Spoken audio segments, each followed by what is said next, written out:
بسم الله الرحمن الرحيم الرحمن علم القرآن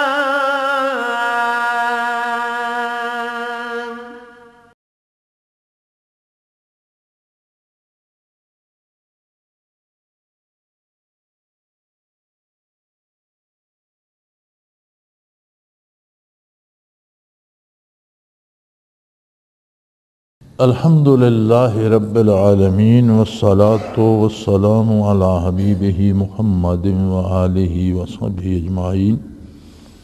اعوذ باللہ من الشیطان الرجیم، بسم اللہ الرحمن الرحیم۔ وَأَطِیعُوا اللَّهَ وَرَسُولَهُ وَلَا تَنَازَعُوا فَتَفْشَلُوا وَتَذْهَبَ رِيحُكُمْ وَاصْبِرُوا إِنَّ اللَّهَ مَعَ الصَّابِرِينَ۔ وَلَا تَكُونُوا كَالَّذِينَ خَرَجُوا مِنْ دِيَارِهِمْ بَطَرًا وَرِئَاءَ النَّاسِ وَيَصُدُّونَ عَنْ سَبِيلِ اللَّهِ وَاللَّهُ بِمَا يَعْمَلُونَ مُحِيطٌ۔ وَإِذْ زَيَّنَ لَهُمُ الشَّيْطَانُ أَعْمَالَهُمْ وَقَالَ لَا غَالِبَ لَكُمُ الْيَوْمَ مِنَ النَّاسِ وَإِنِّي جَارٌ لَكُمْ فَلَمَّا تَرَأَتِ الْفِئَتَانِ نَكَصَ عَلَى عَقِبَيْهِ وَقَالَ إِنِّي بَرِيءٌ مِّنكُمْ إِنِّي أَرَىٰ مَا لَا تَرَوْنَ إِنِّي أَخَافُ اللَّهَ وَاللَّهُ شَدِيدُ الْعِقَابِ۔ اللهم سبحانك لا علم لنا إلا ما علمتنا إنك أنت العليم الحكيم۔ مولاي صل وسلم دائما أبدا على حبيبك خير الخلق كلهم۔ اور اللہ اور اس کے پیغمبر صلی اللہ علیہ وسلم کی فرما برداری کرو اور آپس میں جھگڑا نہ کرو، ورنہ کم ہمت ہو جاؤ گے اور تمہاری ہوا اکھڑ جائے گی، اور صبر سے کام لو، بے شک اللہ صبر کرنے والوں کے ساتھ ہے۔ پچھلی آیت میں گزرا تھا کہ جب کسی کفار کی جماعت سے مقابلہ آ جائے تو جم کر لڑو اور کثرت سے اللہ کا ذکر کرتے رہو تاکہ تم کامیاب ہو۔ اب کثرت ذکر کا ماحصل اور فائدہ کیا ہوتا ہے؟ فرمایا وَأَطِیعُوا اللَّهَ وَرَسُولَهُ، اللہ اور اس کے رسول کی اطاعت کرو۔ اللہ جل شانہ کی اطاعت کیا ہے اور اللہ کی نافرمانی کیا ہے؟ اللہ کریم کس بات سے راضی ہیں، خوش ہیں، اور کس بات کو ناپسند فرماتے ہیں، اس کا کوئی پیمانہ ہمارے پاس نہیں ہے سوائے اللہ کے رسول صلی اللہ علیہ وآلہ وسلم کے ارشادات کے۔ یہ منصب رسالت ہے کہ حضور ارشاد فرمائے کہ اللہ کریم کس بات سے راضی ہیں، کس بات کے کرنے کا حکم دیتے ہیں، کس بات کو پسند نہیں فرماتے۔ سو فرمایا اللہ کی اطاعت کرو۔ اطاعت سے مراد ہوتی ہے غیر مشروط فرما برداری۔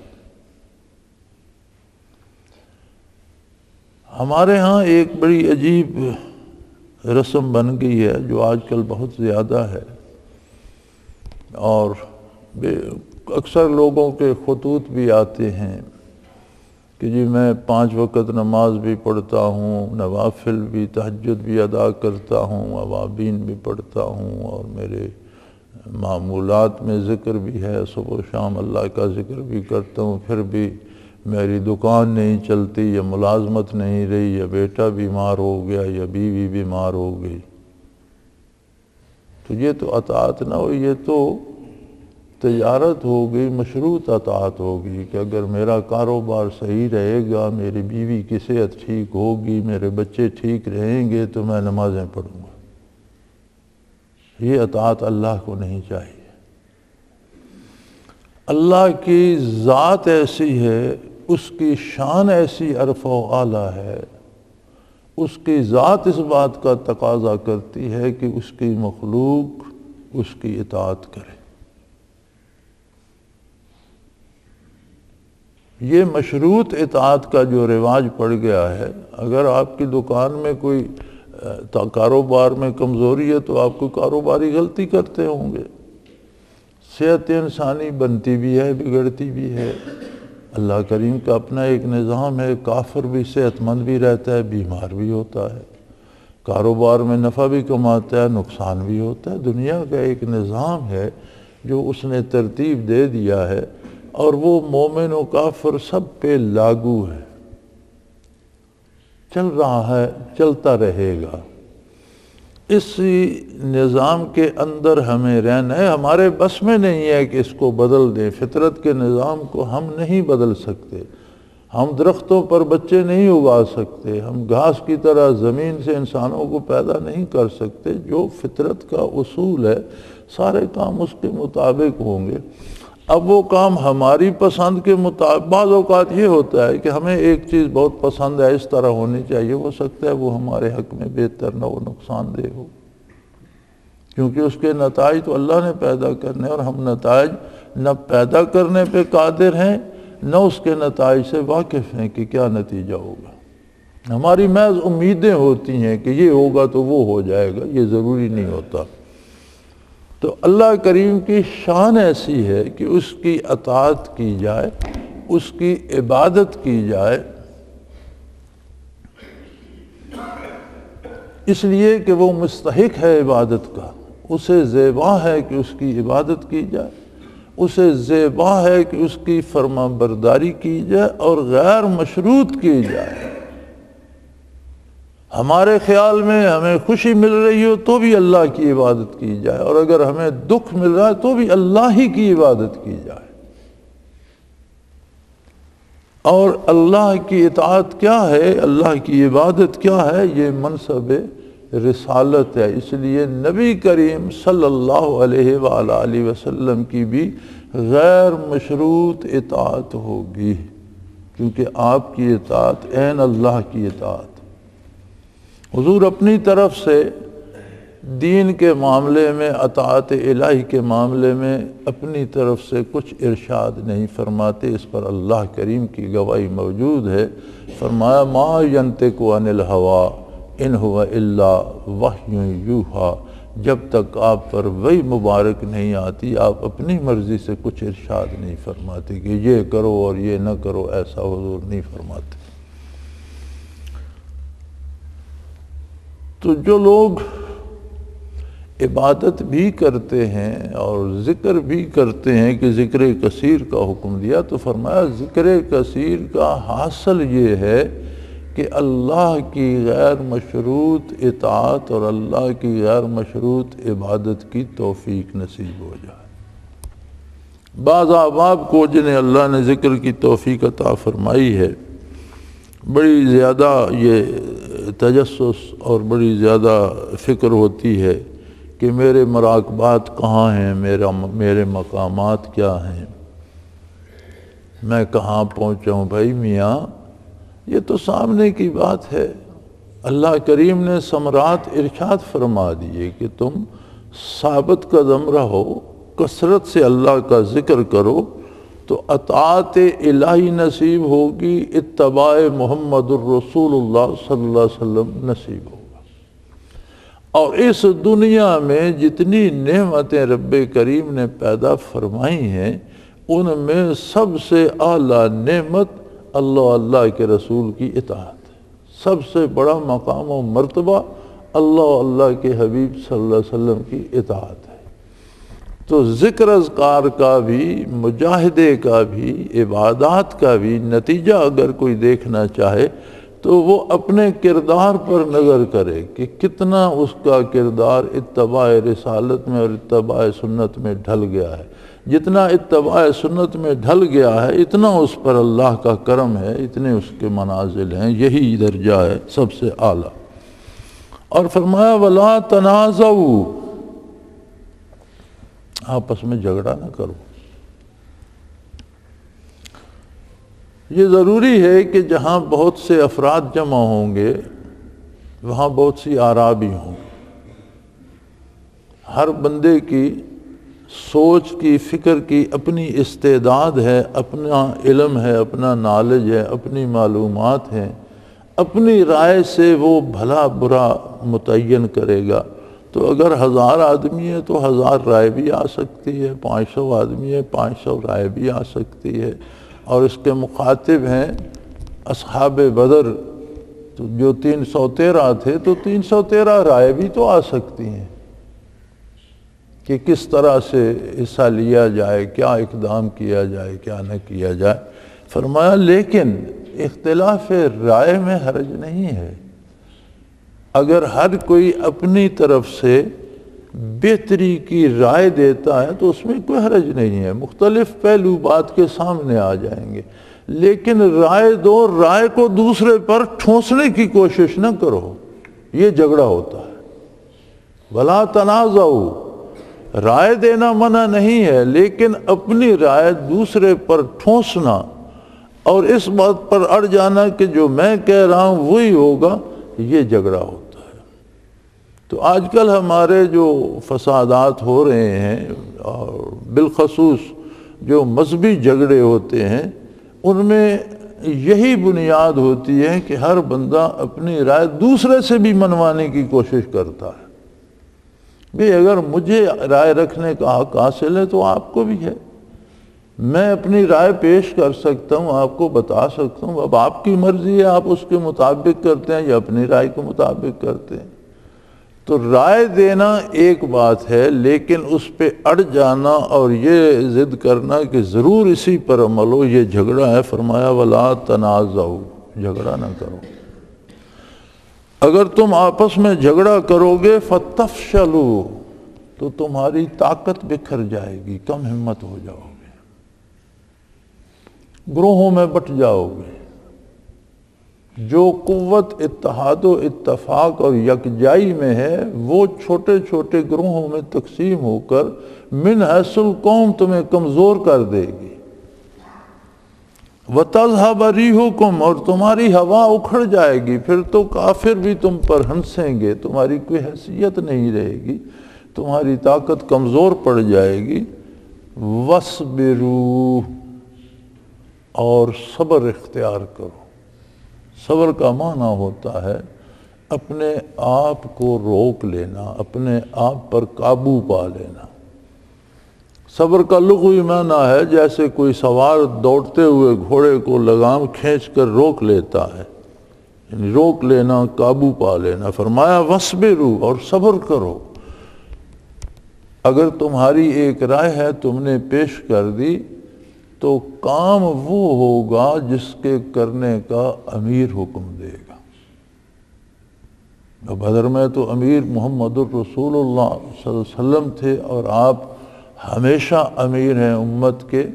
کام وہ ہوگا جس کا حکم بارگاہ رسالت سے ملے گا، اللہ اور اللہ کے رسول کی اطاعت کرنا ہے۔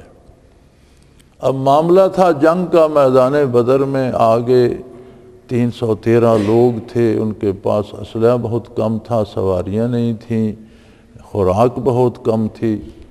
مقابلے میں ایک لشکر جرار چڑھا آ رہا تھا، اور مکہ مکرمہ کے چنے ہوئے جنگجو شاہ سوار تھے، چنے ہوئے امراء اور جرنیل تھے، بے پناہ ان کے پاس راشن بھی، اسلحہ بھی، گھوڑے بھی، سواریاں بھی، اسباب بھی بہت تھے۔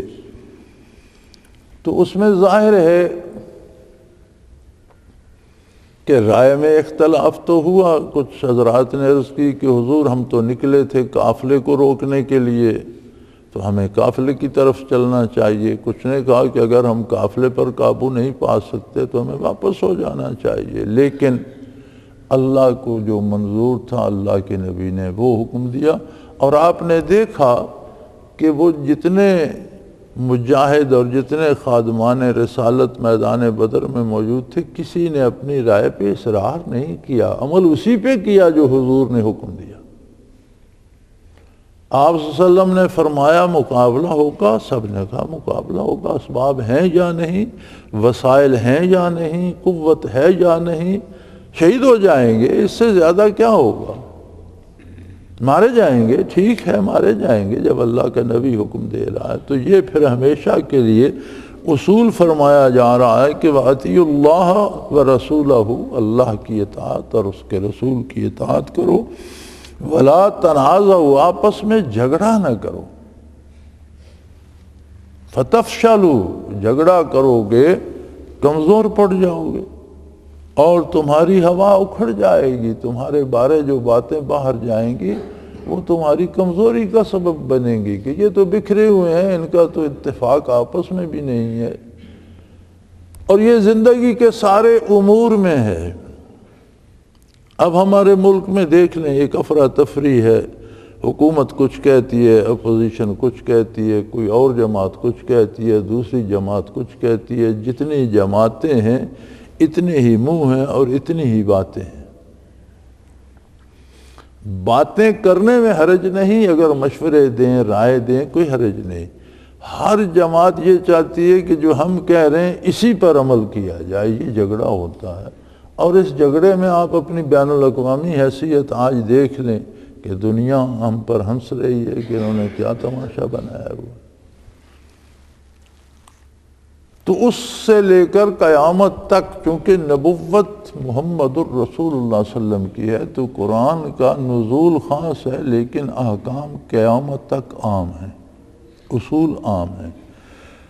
تو اللہ کی اطاعت اور اللہ کے رسول کی اطاعت کرو اور جھگڑا نہ کرو، ورنہ کم ہمت ہو جاؤ گے، تمہاری ہوا اکھڑ جائے گی، اور صبر کرو، یعنی اپنے آپ پر قابو پاؤ، خود کو دوسروں پر مسلط نہ کرو، بلکہ خود کو اللہ و اللہ کی اطاعت پہ روک لو، اس سے باہر نہ جاؤ، اپنے آپ پر قابو پاؤ، غصے میں بھی خوشی میں بھی۔ یعنی انسان غصے میں کچھ کر بیٹھتا ہے یا جذبات میں کچھ کر، فرمایا جذبات پر قابو پاؤ، یہی تو اسلام ہے کہ اپنی رائے پر قابو پاؤ اور اللہ و اللہ کے رسول کے فرامین پر اپنے آپ کو روک لو، صبر کرو، جم جاؤ۔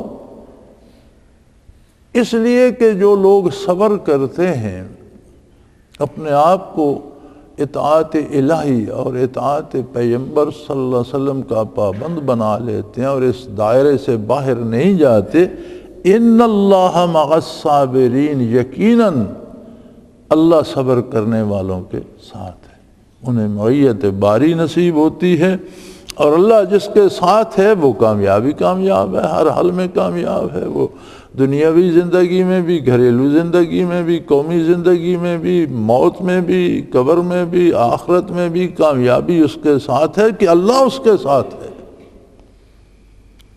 تو صبر ایک ایسی صفت ہے، یعنی خود کو روکنا اللہ اللہ کے رسول کی اطاعت پر، اور اس لائن کو کراس نہ کرنا، اس حد کو عبور نہ کرنا، یہ اتنی بڑی صفت ہے کہ اس بندے کو اللہ کا ساتھ، اللہ کی معیت نصیب ہو جاتی ہے۔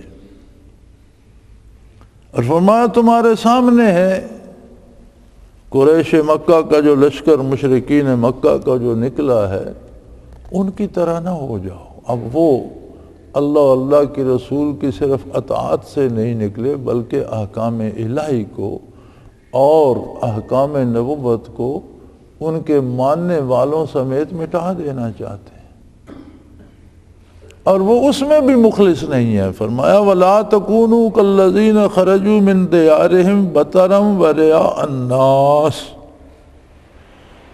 یعنی ان لوگوں کی طرح مت ہو جاؤ جو اپنے شہر سے نکلے ہیں، اپنے ملک سے نکلے ہیں اتراتے ہوئے اور دکھاوے کے لیے،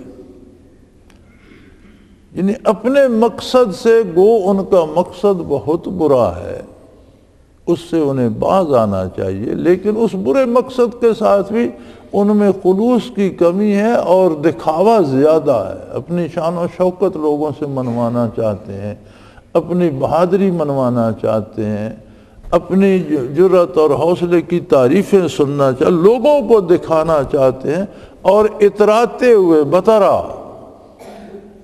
بڑے نخرے سے اتراتے ہوئے نکلے ہیں، اور کام کیا ہے؟ وَيَصُدُّونَ عَنْ سَبِيلِ اللَّهِ، اللہ کی راہ سے لوگوں کو روکنا چاہتے، وَاللَّهُ بِمَا يَعْمَلُونَ مُحِيطٌ، اللہ ان کا جو اعمال یہ کرتے ہیں اللہ ان کا احاطہ کیے ہوئے ہیں۔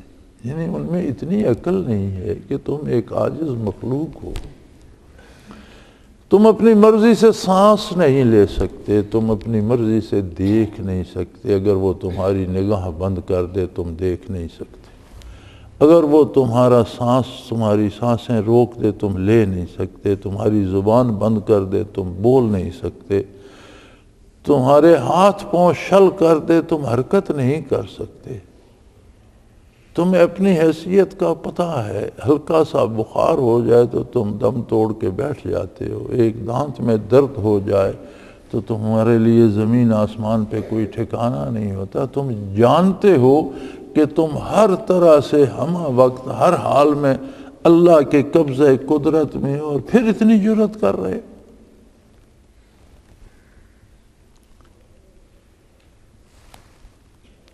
جو بندہ بھی گناہ کرتا ہے، نافرمانی کرتا ہے اللہ کے رسول کی، اس کا عالم یہی ہوتا ہے کہ اس میں اپنے آپ میں گھمنڈ آ جاتا ہے، لوگوں پر اپنی داغ بٹھانا چاہتا ہے، اور اپنی مرضی سے دنیا کے نظام کو تبدیل کرنا چاہتا ہے، جو ہو نہیں سکتا، اللہ کریم کے قبضہ قدرت میں ہے۔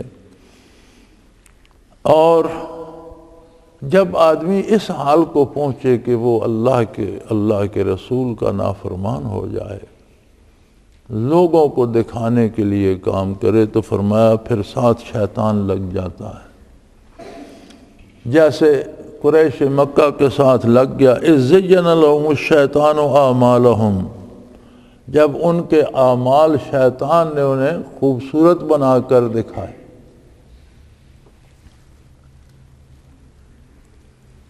ہم آیات کے شان نزول کے مطابق یہ تو بیان کر دیتے ہیں، سمجھ بھی لیتے ہیں کہ یہ مشرکین مکہ کے حق میں نازل ہوئی، وہ دکھاوے کے لیے نکلے تھے، اپنا رعب جمانے کے لیے اور اللہ کی راہ سے لوگوں کو روکنے کے لیے۔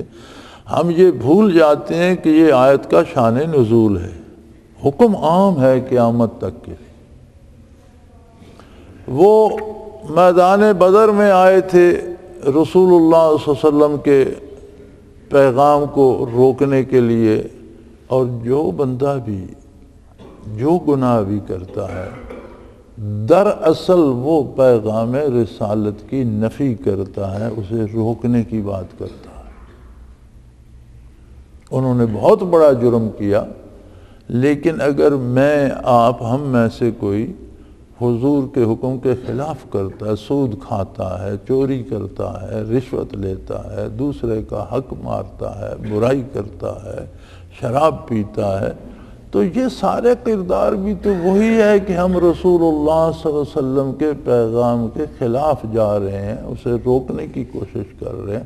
پھر جو بندہ خود جو کچھ کرتا ہے اسے پھیلاتا ہے، یہ ایک عجیب فطری عمل ہے، یہ ایک عجیب مزاج انسانی ہے کہ جو کچھ وہ خود کرتا ہے وہ چاہتا ہے کہ سارے لوگ یہی کریں، جہاں تک اس کا اثر ہو، جہاں تک اس کی بات ہو، وہ کوشش کرتا ہے۔ شرابی کوشش کرتا ہے کہ سارا معاشرہ شرابی ہو جائے، بدکار کوشش کرتا ہے کہ سارے لوگ بدکار ہو جائیں، چور کوشش کرتا ہے کہ سارے چور ہو جائیں۔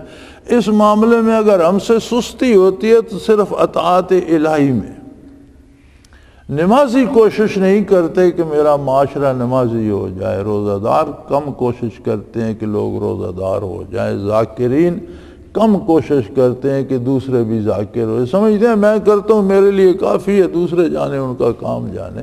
ورنہ انسانی عادت ہے کہ جو وہ خود کرتا ہے اسے پھیلانا بھی چاہتا ہے، اس لیے کہ برائی کر رہا ہے تو اس کی نگاہوں میں وہ برائی بھی کمال ہے۔ آپ نے لوگوں کو دیکھا ہوگا کہ قتل کرتے ہیں اور اس پہ فخر کرتے ہیں، ایک تو ظلماً لوگوں کو قتل کر دیا، پھر فخر بھی کرتے ہیں میں نے اتنے بندے قتل کر دیے، میرا کسی نے کیا بگاڑا۔ ڈاکے کرتے ہیں اور اس پہ شرمندہ نہیں ہوتے، اپنی مجلس میں اپنے دوستوں میں بیٹھ کر فخریہ کرتے ہیں ہم نے اتنے بینک لوٹ لیے۔ رشوت لیتے ہیں اس پہ شرمندہ نہیں ہوتے، بلکہ اپنے احباب میں بیٹھ کر فخر کرتے ہیں۔ کیوں ایسا کرتے ہیں؟ جب برائی ہے انسان ہے، اس سے غلطی ہو گئی، برائی ہو گئی، اس برائی پہ فخر وہ کیوں کرتا ہے؟ فرمایا زین لهم الشیطان اعمالهم، شیطان ان کی برائیاں ان کو خوبصورت بنا کر دکھاتا ہے کہ تم نے تو بڑا کمال کر دیا۔ تو ہمیں ان آیات کریمہ کو، ان کے احکام کو اپنے اوپر بھی اپلائی کرنا چاہیے، دیکھنا چاہیے کہ ہم اس کے مطابق کیا کر رہے ہیں۔ اور شیطان صرف یہ نہیں کہ دلوں میں وسوسے ڈالتا ہے یا برائی کو خوبصورت بنا کے دکھاتا ہے یا بندے کو گمراہ کرتا ہے، وہ اس حد تک چلا جاتا ہے کہ انسانی شکل میں آ کر، انسان بن کر بھی بندے کو مشورہ دے کر دھوکہ دے دیتا ہے۔ کچھ تو جیسے قرآن کریم نے ارشاد فرمایا شیاطین الجن والانس من الجنت والناس، کچھ تو انسان ایسے ہوتے ہیں جو مسلسل شیطان کی اطاعت کرتے کرتے خود شیطان بن جاتے ہیں۔ آپ صلی اللہ علیہ وسلم نے فرمایا کہ انسانوں میں سے جو شیطان بن جاتا ہے وہ جنوں والے شیطان سے زیادہ خطرناک ہوتا ہے، کہ آدمی اسے دیکھ کر سمجھتا ہے کہ یہ بھی تو بندہ یہ کام کر رہا ہے، میں بھی کر لوں۔ اور عجیب بات ہے کہ لوگوں میں یہ بات صرف برائی دیکھ کر آتی ہے، کسی کو چوری کرتا دیکھ کر کہتے ہیں میں بھی کر لوں، لیکن کسی کو نیکی دیکھ کر یہ ریس کوئی نہیں کرتا کہ یہ نماز پڑھ رہا ہے میں بھی پڑھ لوں، اس نے روزہ رکھا ہے میں بھی رکھ لوں، یہ اللہ اللہ کر رہا ہے میں بھی کر لوں، یہ تلاوت کر رہا ہے قرآن کریم کی میں بھی کر لوں۔ یہ بہت کم ہوتا ہے، بڑے کم خوش نصیب ہیں جنہیں یہ جذبہ بھی نصیب ہو۔ تو برائی میں ہر کوئی بھاگ پڑتا ہے۔ تو فرمایا شیطان نے اہل مکہ کے ساتھ تو یہ کیا، زین لهم الشیطان اعمالهم قال لا غالبکم اليوم من الناس وانی جار لکم، اور ان سے کہا کہ آج تم سے کوئی نہیں جیت سکتا، کوئی دنیا کے انسان تم پر غالب نہیں آ سکتا، اس لیے کہ میں بھی تمہارے ساتھ ہوں۔ ایک قبیلہ تھا بنو بکر جسے کہتے تھے، مکہ مکرمہ کے نواح میں، اور سراقہ بن مالک نامی شخص اس قبیلے کا سردار تھا۔ قریش کی اور ان کی آپس میں ٹھنی رہتی تھی، وہ بھی بڑا جنگجو قبیلہ تھا۔ جب بدر میں قریش میں بھی اختلاف رائے ہو گیا تھا، جب ان کا قافلہ بچ کر نکل گیا اور مسلمان ایک طرف تھے بدر کے اور دوسرے سرے پر مشرکین مکہ تھے، تو مشرکین مکہ نے آپس میں مشورہ کیا کہ اب کافرہ تو بچ کر نکل گیا، ہم کافرے کو بچانے آئے تھے، وہ بات تو ہو گئی، اب ہمیں واپس چلنا چاہیے، اب لڑائی کی کیا ضرورت ہے۔ تو دیکھتے ہیں کہ وہ سراقہ بن مالک جو ہے وہ ایک بڑے اپنا دستہ ساتھ لیے ہوئے شاہ سواروں کا اور جنگجوؤں کا وہ بھی آ رہا ہے۔ تو حقیقتاً اہل مکہ کو یہ خوف تھا کہ ہم بدر کو نکل آئے ہیں، بڑے دور آ گئے ہیں شہر سے، اگر سراقہ بن مالک نے مکے پہ حملہ کر دیا تو وہ تو ہمارے گھر بار لوٹ کے لے جائے گا اور تباہ کر دے گا شہر کو۔ انہیں یہ بھی خوف تھا، اس خوف سے بھی وہ واپس جانا چاہتے تھے کہ ہم خود کو یہاں لڑائی میں نہ الجھائیں، یہ نہ ہو کہ ہم یہاں لڑتے رہیں اور پیچھے سے سارا شہر وہ لوٹ کے لے جائے۔ تو انہوں نے دیکھا کہ سراقہ بن مالک تو جناب آ رہا ہے اور اس کے ساتھ ایک جنگی دستہ بھی ہے اپنی قوم کا، اور اس نے آتے ہی کہا بھئی آپس کی ناراضگی اپنی جگہ، تمہاری ہماری ناراضگی ہے وہ اپنی جگہ، لیکن یہ جو ایک نیا دین آ گیا ہے اس کو مٹانے کے لیے میں تمہارے ساتھ ہوں، یہاں تو مل کر لڑیں گے، ان کو مٹا دیں گے، پھر آپس کی باتیں آپس میں کرتے رہیں گے۔ تو وہ کہنے لگا وَقَالَ لَا غَالِبَكُمُ الْيَوْمَ مِنَ النَّاسِ وَإِنِّي جَارٌ لَكُمْ، آج تم سے کوئی نہیں جیت سکتا اور میں بھی تو تمہارے ساتھ ہوں، میرا فوجی قوت ہے وہ بھی میں لے آؤں، میں بھی تمہارے ساتھ ہوں۔ اس پر مشرکین مکہ میں اور شہ دوڑی، ابو جہل اڑ گیا کہ نہیں لڑائی ہوگی اور آج ہم مسلمانوں کو اور ان کے نبی کو معاذ اللہ یہ قصہ ختم کر کے واپس جائیں گے، یہ روز روز کا جھگڑا ختم ہو جائے گا، آج جنگ ہوگی۔ فلما ترات الفئتان نقص علی عقبہ، لیکن جب مقابلے کی گھڑی آئی، جب دونوں فوجیں ایک دوسرے کے مقابل ہوئیں، نقص علی عقبہ، تو وہ الٹے پاؤں بھاگا۔ سراقہ بن مالک تو اپنے لشکریوں سمیت بھاگ کھڑا ہوا۔ تو انہوں نے کہا کہ بھئی اتنے بہادر ہو، اتنے جنگجو ہو، اتنے عرصے سے ہمارا مقابلہ کرتے آ رہے ہو، یہ کیا بات ہوئی کہ میدان میں آئے، ابھی لڑائی شروع نہیں ہوئی تو بھاگ رہے ہو؟ تو اس نے کہا قال انی بریء منکم، اس نے کہا بھئی میرا تم سے کوئی تعلق نہیں ہے، انی اری ما لا ترون، میں جو دیکھ رہا ہوں وہ تم نہیں دیکھ رہے۔ چونکہ اس وقت فرشتوں کے پرے کے پرے اتر رہے تھے مسلمانوں کی امداد کے لیے، اب شیطان کو تو نظر آ رہے تھے۔ اس نے کہا جو کچھ میں دیکھ رہا ہوں وہ تم نہیں دیکھ پا رہے، ورنہ تم بھی بھاگ جاتے، تو میں تو بھئی نہیں رکوں گا یہاں۔ اور پھر یہ بڑا مسئلہ رہا جنگ کے بعد۔ پھر کہیں سراقہ بن مالک سے کچھ مکہ کے سرداروں کی ملاقات تھی، تو انہوں نے کہا تم نے ہمیں بہت دھوکہ دیا میدان میں جا کر۔ تو اس نے کہا بھئی مجھے تو تمہاری جنگ کا علم ہی نہیں، میں کہاں میدان میں گیا تھا، مجھے تو تب پتہ چلا تم جب بدر سے شکست کھا کر مکہ پہنچے اور مکے میں کوہرام مچا اور وہ بات باہر پھیلی کہ اتنے لوگ، ان کے اتنے سردار مارے گئے، اتنے قید ہو گئے، انہیں اتنی بری شکست ہوئی۔ تو جب یہ بات باہر پھیلی تب میں نے سنی، میں کب تھا تمہارے ساتھ؟ تو وہ شیطان مجسم ہو کر، انسان بن کر، اسلحہ لگا کر، ساتھی فوج ساتھ لگا کر ان کے ساتھ مل گیا تھا۔ لیکن جب اس نے فرشتے اترتے دیکھے مسلمانوں کی تائید میں اور تجلیات باری کو دیکھا، اور پھر بھاگ کھڑا ہوا۔ اس نے کہا بھئی بات یہ انی بریء منکم، میں تمہارے ساتھ نہیں ہوں، میرا تمہارا کوئی تعلق نہیں، میں تم سے بیزار ہوں۔ انی اری ما لا ترون، جو میں دیکھ رہا ہوں وہ تم دیکھ نہیں پا رہے، تمہیں نظر نہیں آ رہا جو میں دیکھ رہا ہوں۔ انی اخاف اللہ، لو جی نئی بات سن لو، قرآن نے نقل کی ہے، شیطان کی بات ہے، کہتے ہیں مجھے اللہ سے ڈر لگتا ہے۔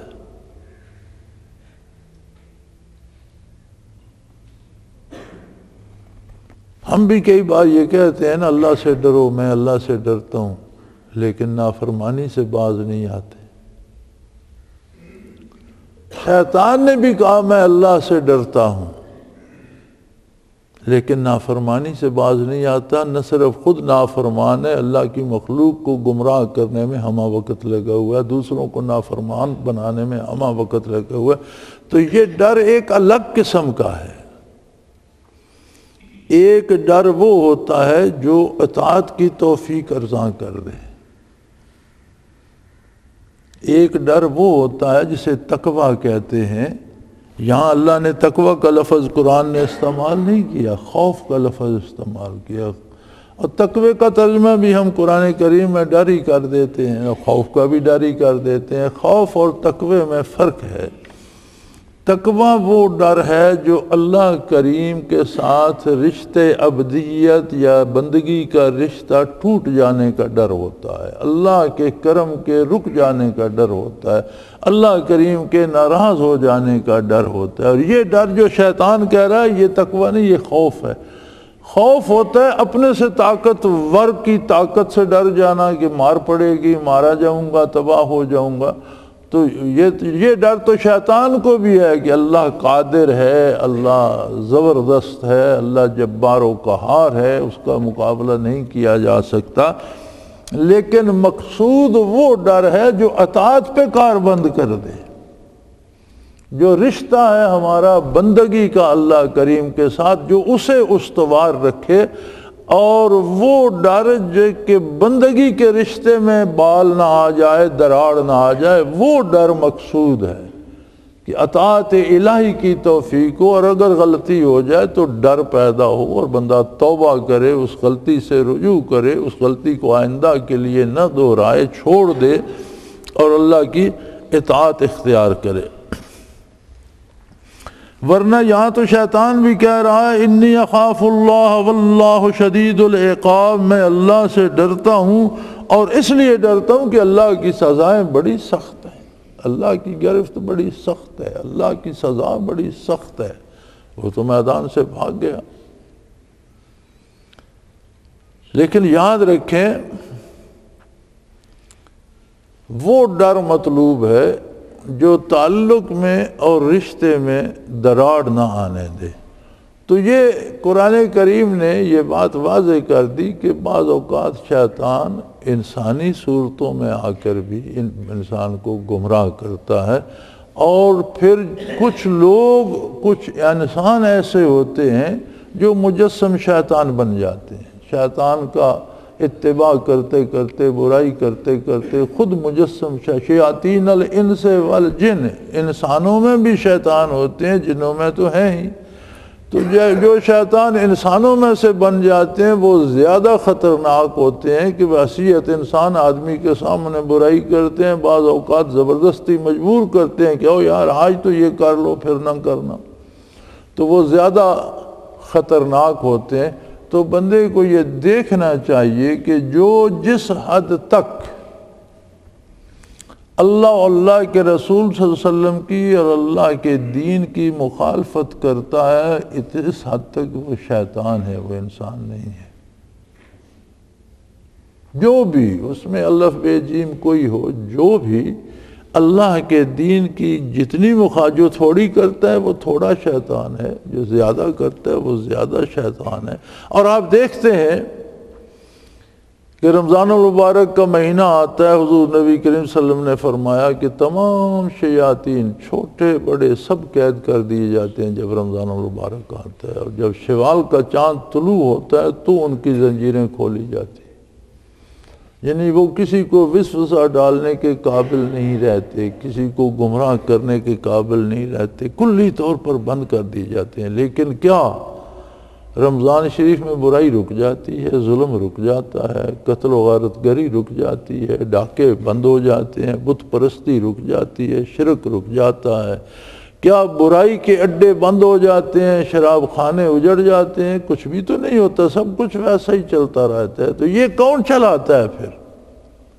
یہ مساجد میں بم کون مارتا ہے؟ گلی پر جانے والے غریب بے روزگار لوگوں کو، مزدوروں کو گولیوں کا نشانہ کون بناتا ہے؟ یہ قتل عام کون کر رہا ہے؟ یہ وہ شیطان کر رہے ہیں جو انسانوں سے شیطان بن گئے۔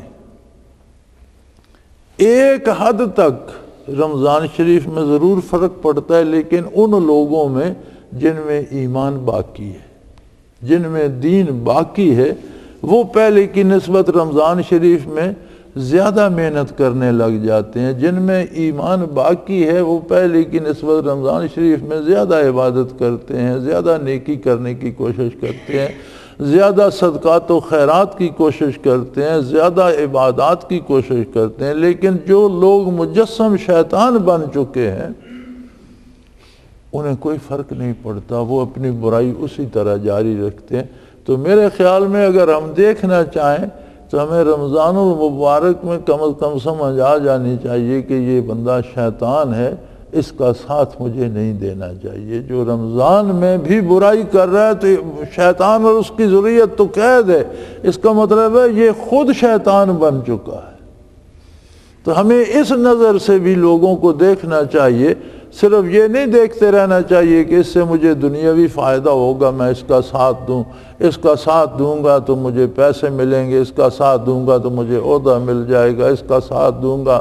اور اب تو لوگ پتہ ہے ساتھ کس بات پہ دیتے ہیں؟ اب تو لوگ ساتھ دیتے ہیں کہ میں جرم کروں گا تو یہ مجھے چھڑا لے گا، اس لیے میں اسے ووٹ دوں، اس کا ساتھ دوں، اس کی پارٹی میں چلا جاؤں کہ میں برائی کروں گا تو یہ، یعنی خود جان کر شیطانوں کے پیچھے جانے کی کوشش کرتے ہیں۔ جان بوجھ کر ہم لوگ شیاطین کے پیچھے جانے، برائی سے تحفظ تو شیطان ہی دے گا، برائی میں تعاون تو شیطان ہی کرے گا، وہ جنوں سے ہو یا انسانوں سے ہو، وہ وزیر اعظم ہو یا وہ ممبر ہو یا وہ چھوٹا ہو یا بڑا ہو، جو برائی میں تعاون کرے گا وہ تو شیطان ہی ہوگا۔ تو ایسا زوال آ گیا ہے ہم پر، اللہ ہم پر رحم فرمائے، ہمیں توبہ کی توفیق عطا فرمائے اور اپنی اور اپنے نبی کی اطاعت کی توفیق عطا فرمائے۔ ایسا عجیب وقت آ گیا ہے کہ ہم لوگ خود بدکاروں کو تلاش کرتے ہیں کہ میں اس کا ساتھ دوں، جب میں برائی کروں گا تو یہ میری برائی میں میرا ساتھ دے گا۔ تو لوگوں ساتھ دینے کے لیے یہ سوچنا چاہیے کہ اس کا ساتھ دیں جو خود نیکی کر رہا ہے، میں اس کے ساتھ لگوں گا تو مجھے بھی کوئی نیکی نصیب ہو جائے گی۔ دنیا وقتی اور لمحاتی بات ہے، کسی کے پاس کوئی سند نہیں ہے کہ اگلا لمحہ سانس آئے گی یا نہیں آئے گی، آنکھ دیکھے گی یا بند ہو جائے گی۔ میں تقریر کر رہا ہوں، میرے پاس کوئی ضمانت نہیں ہے کہ میں اسے مکمل کروں گا یا اگلا لفظ زبان سے نکلے گا یا اس سے پہلے زندگی ساتھ چھوڑ جائے گی۔ تو جب یہ سورج ڈوبے گا تو آخرت تو حقائق کا جہان ہے۔ اب ہم جو کچھ کرتے ہیں اللہ کے فرشتے لکھتے جاتے ہیں، اللہ کریم خود دیکھ رہے ہیں، ملاحظہ فرما رہے ہیں، اپنے ذاتی علم سے جانتے بھی ہیں، لیکن پھر تو ہر کوئی جاننے لگ جائے گا، آخرت میں تو سب کچھ سامنے آ جائے گا۔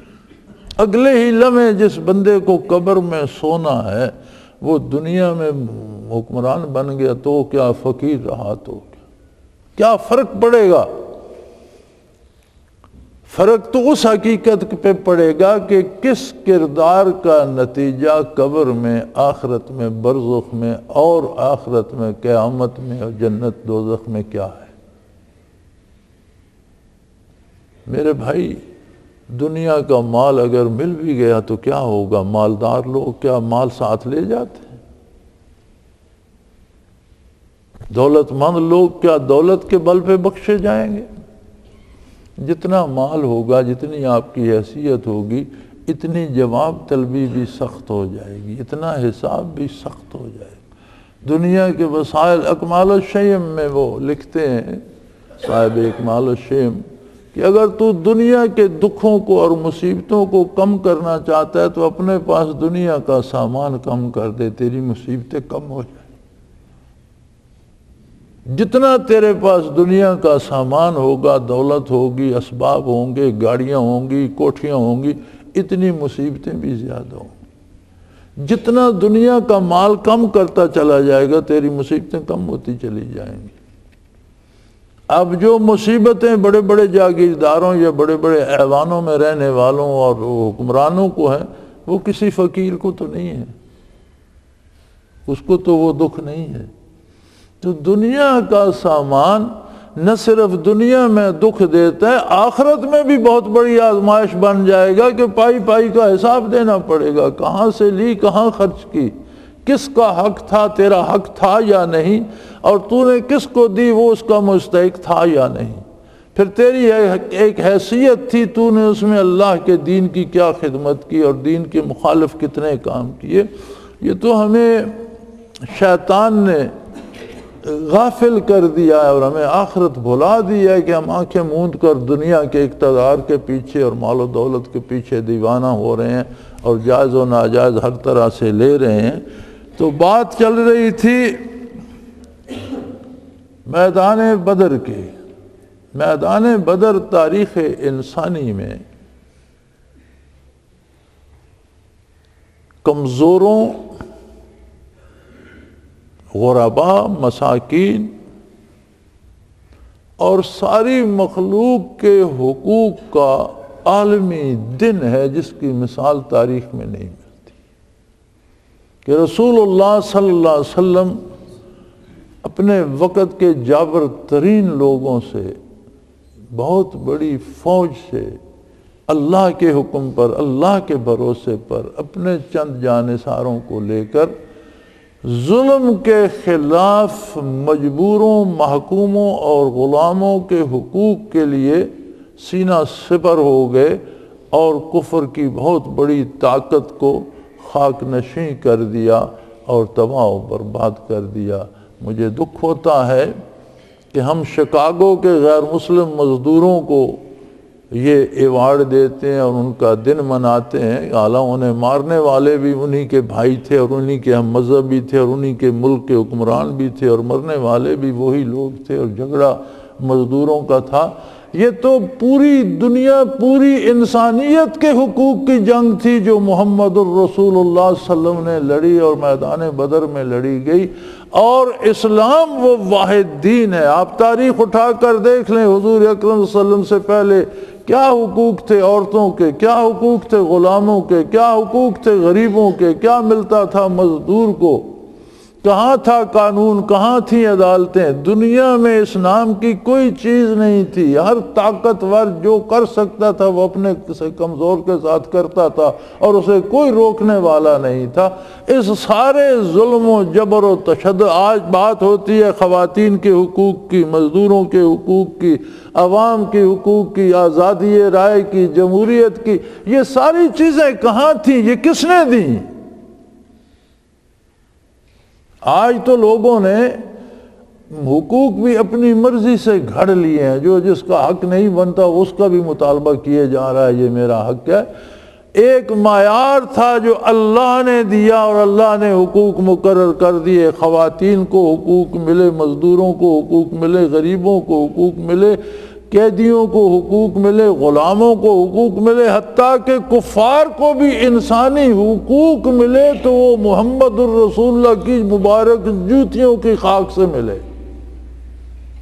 اس بات کو کہتے ہوئے آج ہم ڈرتے ہیں، کوئی سیاستدان، کوئی حکمران اس کا نام نہیں لیتا۔ یار حق بات تو یہ ہے کہ یہ ساری نعمتیں، انسانی بھلائی کی ساری نعمتیں اللہ کی عطا ہے اور بعثت محمد الرسول اللہ صلی اللہ علیہ وسلم پر انسانوں کو نصیب ہے۔ اللہ کریم ہمیں یہ شعور عطا فرمائے کہ میدان بدر کوئی معمولی بات نہیں تھی۔ آپ افرادی قوت میں عرض کر رہا ہوں کم تھی، لیکن ایک ایک فرد میں کتنی قوت تھی۔ یہ بھی دیکھا جائے کہ ایک طرف محمد الرسول اللہ صلی اللہ علیہ وآلہ وسلم تھے، اللہ کے محبوب ترین بندے، اور آپ کے غلام، اسے کہتے ہیں فنا فی الرسول، جو ان 313 نے میدان بدر میں ثابت کیا کہ جدھر ابروئے پیغمبر کا اشارہ ہو جائے وہاں نفع و نقصان کا خیال نہیں، وہاں خیال یہ ہے کہ اطاعت میں کمی نہ آئے، مرے یا جی، کٹ جائیں لیکن اطاعت میں کمی نہ آئے، اسے کہتے ہیں فنا فی الرسول۔ اور پھر واحد وہ جماعت تھی جس کی نصرت کے لیے اللہ نے قرآن میں گواہی دی کہ میں نے فوجوں کی فوجیں پروں کے پرے فرشتوں کے نازل فرما دی۔ یعنی جو وہ فوجیوں کی ایک اصطلاح ہوتی ہے نا کہ فارمیشن میں جماعت بن کر یا گروپوں میں بن کر، فارمیشن بن کر، قرآن کریم کہتا ہے اسی طرح فرشتوں کی فارمیشنز نازل فرمائی گئی۔ کیا عجیب لوگ تھے کہ جن کے ساتھ مدد کرنے کے لیے، اور کیا عجیب کام تھا کہ جس میں مدد کرنے کے لیے اللہ کے مقرب فرشتے بھی زمین پہ اترا۔ تو آج بھی جو حضور کی اطاعت کرتا ہے اسے تائید باری بھی نصیب ہوتی ہے، فرشتے بھی اس کے لیے دست بدعا، فرشتے بھی اس کی تائید کرتے ہیں۔ اور نافرمانی رسالت پناہی دو عالم سے محرومی کا نام ہے۔ اللہ ہمیں اسے اپنی پناہ میں رکھے، اپنی اور اپنے حبیب کی اطاعت کی توفیق عطا فرمائے۔ وآخر دعوانا ان الحمدللہ رب العالمین۔ اللہ اللہ اللہ اللہ اللہ اللہ اللہ اللہ۔ حضرت امیر محمد اکرم آوان مد ظلہ العالی دارالعرفان منارہ ضلع چکوال میں سالہ سال سے قرآن و حدیث کے اوپر خطابات کر رہے ہیں اور سلسلہ نقشبندیہ اویسیہ کے مطابق لوگوں کو ذکر الہی کی تربیت دے رہے ہیں۔ وہ قرآن پاک کی تفسیر ترتیب وار بیان کر رہے ہیں۔ تفسیر قرآن کو وہ موجودہ ملکی اور بین الاقوامی حالات کے مطابق بیان کرتے ہیں۔ موٹر وے سے کلر کہار کے انٹرچینج سے نکلتے ہوئے، کلر کہار کی جھیل سے ہوتے ہوئے، میانی، بوچھال اور نور پور سے گزرتے ہوئے دارالعرفان منارہ پہنچ سکتے ہیں۔ حضرت امیر محمد اکرم آوان نے بچیوں اور بچوں کی دینی اور دنیاوی تعلیم کے لیے سقارہ اکیڈمی کے نام سے ایک درسگاہ بھی قائم کی ہے، جس کا افتتاح ملک پاکستان کے صدر جنرل محمد ضیاء الحق نے اپنے دست مبارک سے کیا تھا۔ وہ تمام احباب جو اسلام کی طلب رکھتے ہیں ان سے گزارش ہے کہ دارالعرفان منارہ ضلع چکوال میں امیر محمد اکرم آوان صاحب کے خطابات سے مستفید ہوں۔ وہ ہر جمعے کو نماز سے پہلے بیان فرماتے ہیں۔ ہر ماہ کی پہلی اتوار کو ماہانہ اجتماع ہوتا ہے جس میں آپ خصوصی خطاب فرماتے ہیں اور پاکستان کے چاروں صوبوں سے احباب اس اجتماع میں شرکت کرتے ہیں۔ اس کے علاوہ یہاں سال میں 2 مرکزی اجتماعات بھی ہوتے ہیں، ایک رمضان المبارک میں اعتکاف کا اجتماع اور دوسرا جولائی اور اگست میں 40 دن کا اجتماع ہوتا ہے جس میں روحانی تربیت کی جاتی ہے۔ اپنا خون سیماب دے کر اتنا ہم کر جائیں گے، نام آقا کا چمن میں پھر رقم کر جائیں گے۔